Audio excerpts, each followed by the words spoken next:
आइए शुरू करते हैं हमारी आज की क्लास। पिछली कक्षा में हमने संघवाद विषय के बारे में अध्ययन किया था। 10वीं कक्षा का दूसरा अध्याय है लोकतांत्रिक राजनीति भाग 2 का।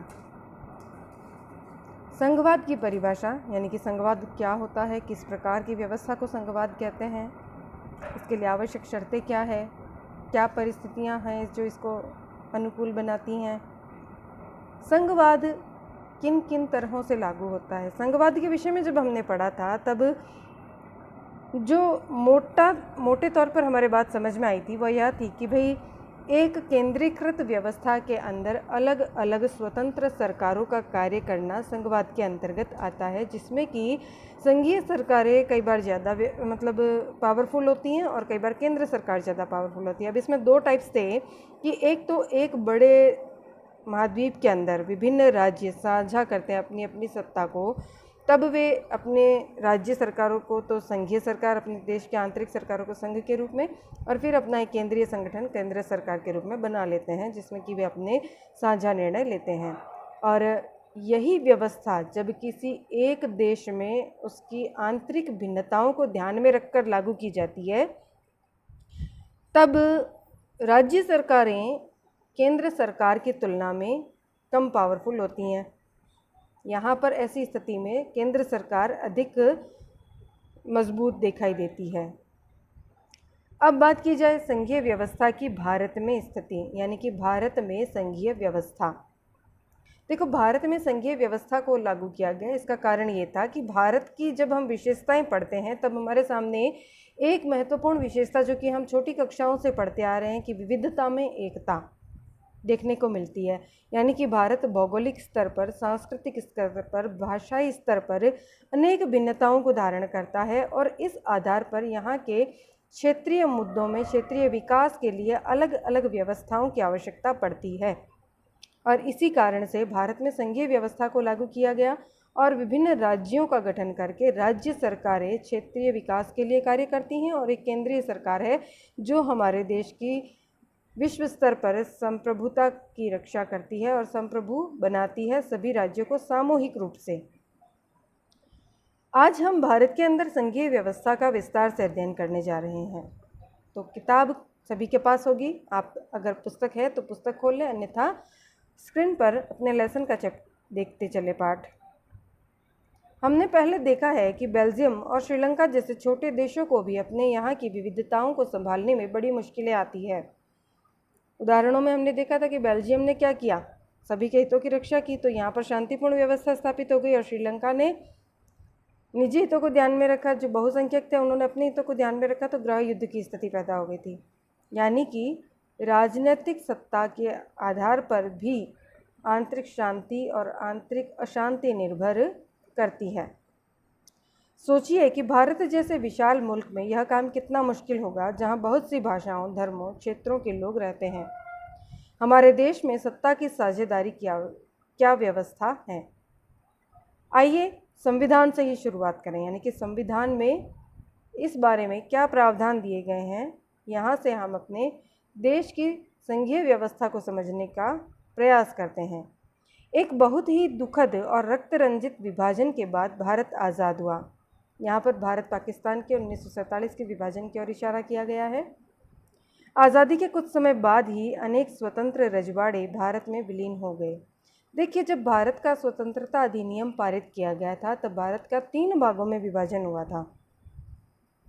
एक मुस्लिम बाहुल्य पाकिस्तान में, एक हिंदू बाहुल्य भारत, और एक देसी रियासतें जो कि उस समय लगभग 550 की संख्या में थी। इनको स्वतंत्र कर दिया गया था कि ये जब चाहें तब भारत या पाकिस्तान में से किसी में भी मिल सकती हैं। ऐसी स्थिति में भारत को एक तीसरे विभाजन की ओर धकेल दिया था अंग्रेज़ों ने।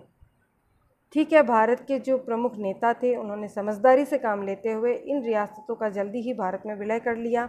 कुछ एक रियासतें पाकिस्तान में विलीन भी हुई, कुछ एक रियासतों ने स्वतंत्र रहने के निर्णय भी लिए, जो कि हम पिछली कक्षाओं में पढ़ चुके हैं। 9th क्लास में हमने इस विषय को अच्छे खासे डिटेल में देखा था, तो आपको अवगत है ये सारी बातें। भारतीय संविधान में भारत को राज्यों का संघ घोषित किया गया। इसमें संघ शब्द नहीं आया, पर भारतीय संघ का गठन संघीय शासन व्यवस्था के सिद्धांत पर हुआ। हमने ऊपर संघीय व्यवस्था की जिन 7 विशेषताओं का जिक्र किया था उन्हें फिर से देख लें। हम देख सकते हैं कि ये सभी बातें भारतीय संविधान के विभिन्न प्रावधानों पर लागू होती है। संविधान ने मौलिक रूप से 2 स्तरीय शासन व्यवस्था का प्रावधान किया था, संघ सरकार या हम जिसे केंद्र सरकार कहते हैं, और राज्य सरकारें। केंद्र सरकार को पूरे भारतीय संघ का प्रतिनिधित्व करना था। बाद में पंचायतों और नगर पालिकाओं के रूप में संघीय शासन का एक तीसरा स्तर भी जोड़ा गया। यानी कि इस आधार पर अगर हम गौर करें तो भारत में त्रिस्तरीय शासन व्यवस्था पाई जाती है। त्रिस्तरीय कैसे? एक तो हो गई केंद्र सरकार, दूसरी हो गई राज्य सरकारें, और तीसरा हो गया स्थानीय शासन या ग्रामीण स्वशासन। ठीक है ना? तो भारत में जो शासन व्यवस्था का स्तर है वह त्रिस्तरीय है। किसी भी संघीय व्यवस्था की तरह अपने यहाँ भी तीनों स्तरों की शासन व्यवस्थाओं को अपने अलग अलग अधिकार क्षेत्र हैं। संविधान में स्पष्ट रूप से केंद्र और राज्य सरकारों के बीच विधायी अधिकारों के 3 हिस्से बांटे गए हैं, और ये 3 सूचियाँ कौन सी है? संघ सूची, राज्य सूची और संवर्ती सूची। ठीक है ना? आपने पिछली कक्षा में इस विषय में बहुत अच्छी तरह से पढ़ा था। आगे बात करें, संघ सूची में प्रतिरक्षा, विदेशी मामले, बैंकिंग, संचार और मुद्रा जैसे राष्ट्रीय महत्व के विषय हैं। पूरे देश के लिए इन मामलों में एक तरह की नीतियों की ज़रूरत है। यानी कि पूरे भारत में, चाहे वह मतलब उड़ीसा हो, चाहे वह राजस्थान हो, चाहे वह गुजरात हो, या फिर हरियाणा या पंजाब में से कोई राज्य हो, ये कुछ विषय ऐसे हैं जिनमें पूरे भारत में एक रूपता होनी अनिवार्य है। इसीलिए इन विषयों को केंद्र सूची में रखा गया है। ठीक है ना? इसी कारण इन विषयों को संघ सूची में डाला गया है। संघ सूची में वर्णित विषयों के बारे में कानून बनाने का अधिकार सिर्फ केंद्र सरकार को है। ऐसा नहीं कि राजस्थान अपना अलग बना लेगा, पंजाब अपना अलग बना लेगा। जो केंद्र सूची के विषय हैं उन पर केंद्र कानून बनाता है, और समान रूप से पूरे भारत के सभी राज्यों में ये लागू होते हैं। अब फिर आप सोचोगे कि भाई जब कानून सारा केंद्र बना रहे तो राज्यों का क्या काम है? राज्यों के पास भी अपने अलग विषय होते हैं जो राज्य महत्व के होते हैं, जिनमें अलग अलग राज्यों की क्षेत्रीय भौगोलिक अवस्थाओं के अनुसार अलग अलग व्यवस्थाएं की जाती है, ताकि वहाँ के स्थानीय लोगों को किसी दिक्कत का सामना ना करना पड़े। जैसे राजस्थान एक मरुस्थलीय क्षेत्र है, लेकिन सिक्किम एक पहाड़ी क्षेत्र है, तो यहाँ की भौगोलिक स्थितियाँ अलग अलग है, तो यहाँ के क्षेत्रीय विकास के लिए अलग अलग कार्य करने पड़ेंगे। राज्य सूची में पुलिस, व्यापार, वाणिज्य, कृषि और सिंचाई जैसे प्रांतीय और स्थानीय महत्व के विषय हैं।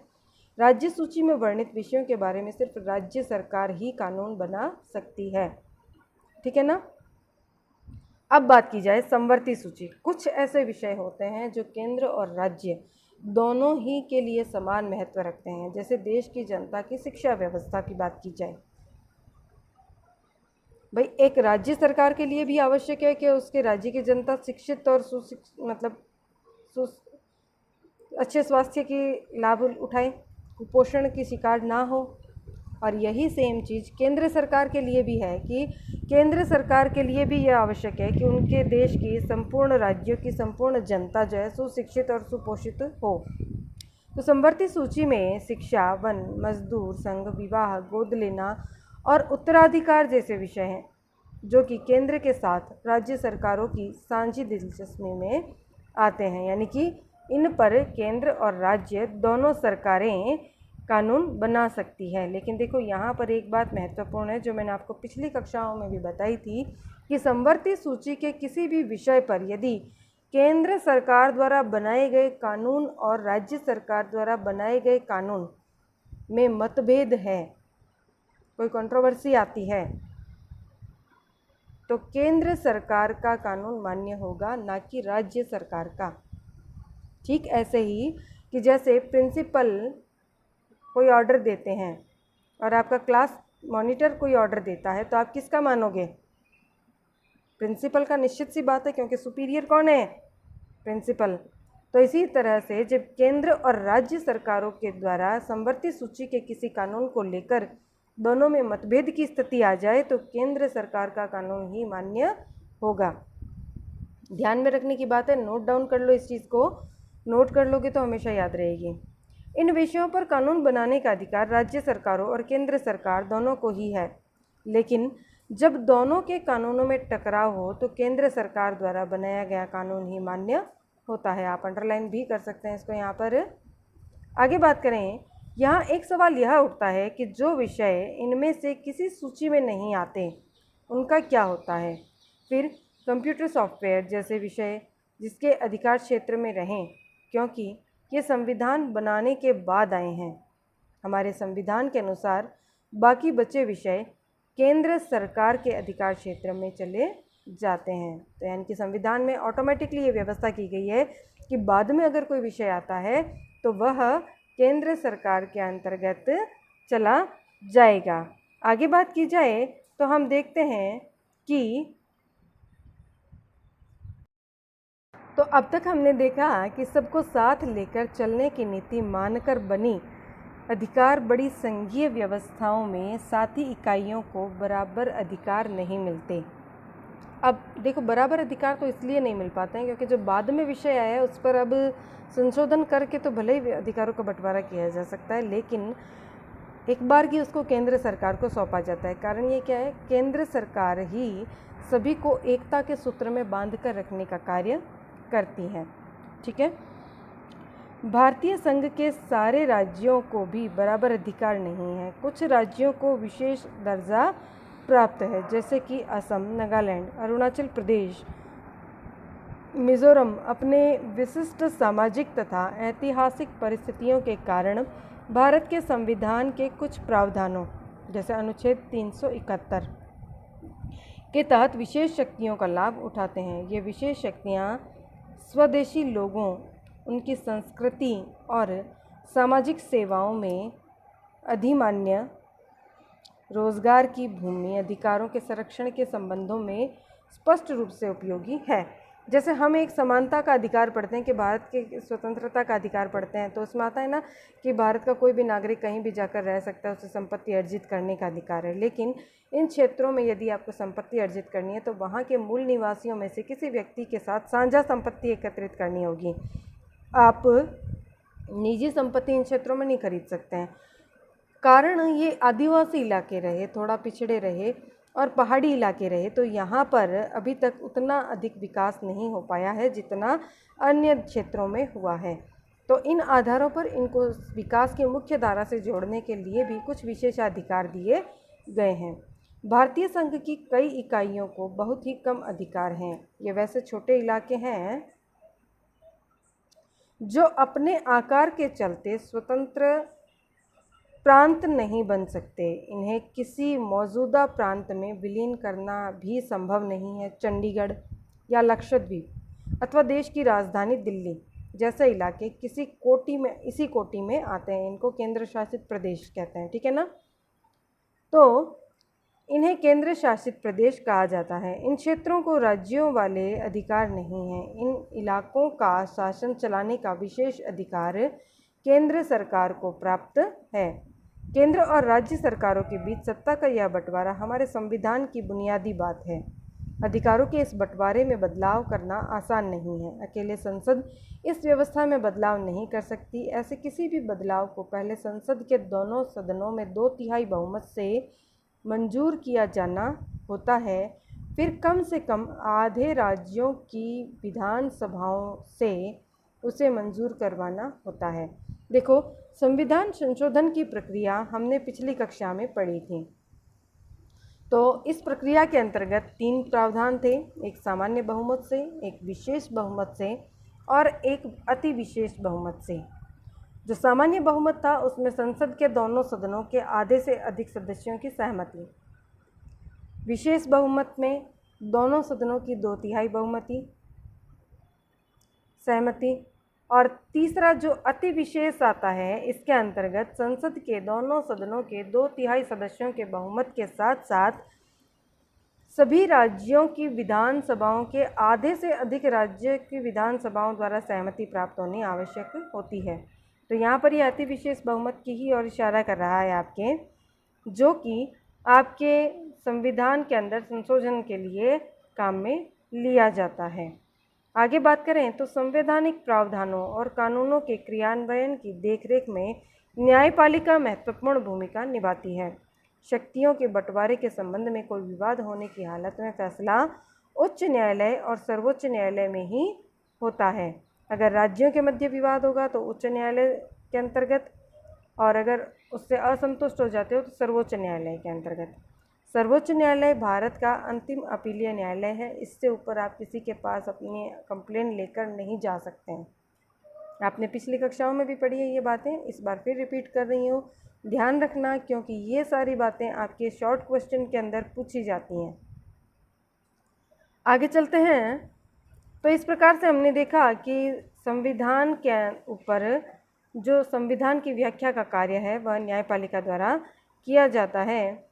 सरकार चलाने और अपनी जिम्मेवारियों का निर्वाह करने के लिए ज़रूरी राजस्व की उगाही के संबंध में केंद्र और राज्य सरकारों को कर लगाने और संसाधन जमा करने का अधिकार है। यानी कि केंद्र और राज्य सरकारें दोनों अपने अपने अधिकार के अनुसार अलग अलग क्षेत्रों में कर लगा सकती हैं। अब बात की जाए तो संघीय व्यवस्था कैसे चलती है, उससे पहले हम एक मानचित्र देख लेते हैं। देखिए, इस मानचित्र में 1947 के समय जब भारत आज़ाद हुआ था तब की व्यवस्था को दर्शाया गया है। जो लाइनिंग वाला क्षेत्र है यह पाकिस्तान है, और जो डॉट डॉट क्षेत्र है ये देसी रियासतें, यानी कि जो स्वतंत्र छोड़ी गई रियासतें थी वो हैं। अब आप इसको एक बार देखें ऊपरी तौर पर, तो पाकिस्तान दो भागों में दिखाई दे रहा है, एक पश्चिमी पाकिस्तान और एक पूर्वी पाकिस्तान। आज हम जब नक्शा देखते हैं तब हमें पूर्वी पाकिस्तान कहीं नहीं दिखाई देता। क्यों नहीं दिखाई देता? क्योंकि 1972 के अंदर पूर्वी पाकिस्तान स्वतंत्र होकर के बांग्लादेश नामक नए देश के रूप में स्थापित हो चुका है। यहाँ पर जहाँ वर्तमान में पूर्वी पाकिस्तान दिखाई दे रहा है इस मैप के अंदर, अब यहाँ पर बांग्लादेश है। ठीक है। देसी रियासतों की बात की जाए डबल डॉट के अनुसार जो दिखाई दे रही हैं आपको, तो ये स्वतंत्र छोड़ी गई थी। इनके पास ये अधिकार था कि ये चाहें तो पाकिस्तान में मिल सकती हैं, चाहें तो भारत में मिल सकती हैं, और चाहे तो अपना स्वतंत्र अस्तित्व भी बनाए रख सकती हैं। स्वतंत्र रहना संभव नहीं था, क्योंकि जैसे इन्होंने स्वतंत्रता की घोषणा की, फॉर एग्जांपल जम्मू कश्मीर अपने आप को स्वतंत्र रियासत घोषित करना चाह रहे थे। यहाँ के राजा थे हरि सिंह, जिन्होंने ये घोषणा की, और जैसे इन्होंने स्वतंत्र रहने की घोषणा की, पाकिस्तान ने वहाँ पर घुसपैठ शुरू कर दी, और उस घुसपैठ के चलते फिर हरि सिंह को मजबूरन भारत में विलय पत्र पर हस्ताक्षर करने पड़े, और तब से नेहरू जी ने इस मामले को यूएनओ में डाल दिया। यूएनओ से आज तक इसका कोई विवाद का निर्णय नहीं आया है। तो हमारा जो कुछ हिस्सा है कश्मीर का, पीओके जिसे हम कहते हैं, पाक ऑक्यूपाइड कश्मीर, वो आज भी विवाद की स्थिति में ही पड़ा है। अब बात करें संघीय व्यवस्थाएं कैसे चलती है। संघीय व्यवस्था के कामकाज के लिए संवैधानिक प्रावधान जरूरी हैं, पर इतना ही पर्याप्त नहीं है। अगर भारत में संघीय शासन व्यवस्था कारगर हुई है तो इसका कारण सिर्फ संवैधानिक प्रावधानों का होना भर नहीं है। भारत में संघीय व्यवस्था की सफलता का मुख्य श्रेय यहाँ की लोकतांत्रिक राजनीति के चरित्र को देना होगा। क्यों? क्योंकि यहाँ पर केवल लोकतंत्र के नाम भर के लिए नहीं है, वास्तव में लोकतंत्र की स्थापना के सभी जो सकारात्मक प्रयास हैं वो किए जाते हैं। इसी में